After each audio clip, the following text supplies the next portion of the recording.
quand on nous explique à l'école qu'on est fait à 50% des gènes de papa et des gènes de maman, ça c'est vrai si au-dessus on n'avait pas les grands-parents et voilà, les aïeux. Donc en fait, même fait de 50%, etc. Voilà, et du coup on hérite de toute une lignée familiale, du côté féminin, du côté de notre mère, du côté de notre père.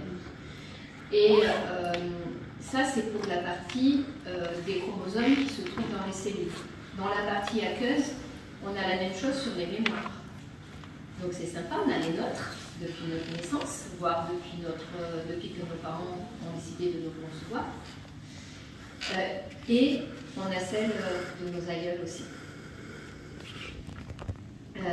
Du coup, si vous voulez, depuis que vous êtes nés, ben, c'est passé plein de choses dans votre vie. Déjà, les parents nous ont voulu, pas voulu, voilà. Et après, tout ce qui s'est passé dans notre vie. Et par rapport à ça, en fait, c'est ancré dans ces mémoires-là. Et on va avoir des comportements en face. Soit, par exemple, on aura des peurs, des anxiétés, on ne sait pas trop d'où elles viennent.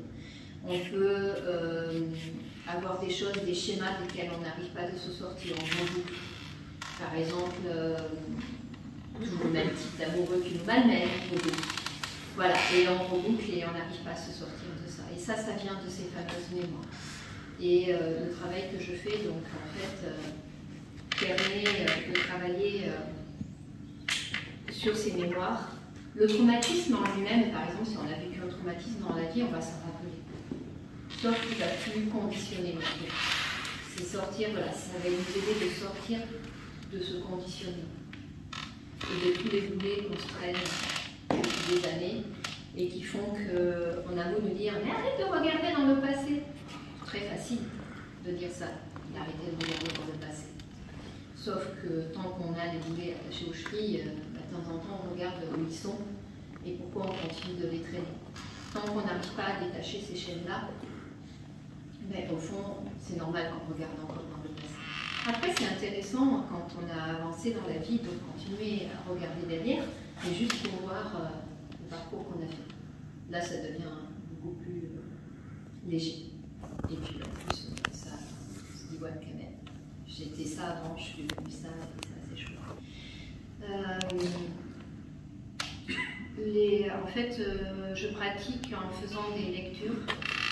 C'est-à-dire que la personne n'a pas besoin de me raconter sa vie, en fait. Je vais juste aller voir, dire ce que je ressens, voir quels sont les traumatismes, si elle valide ou si elle invalide, et à ce moment-là, on va partir de là et leur expliquer comment stopper ce processus et surtout le fait que ça impacte notre vie et qu'on n'arrive plus des fois à avancer dans notre vie, qu'on fasse des cauchemars, qu'on tombe très mal, ou qu'on reboucle les mêmes schémas, ou voir qu'on est même malade, des fois, parce que voilà, ça peut déclencher des pathologies.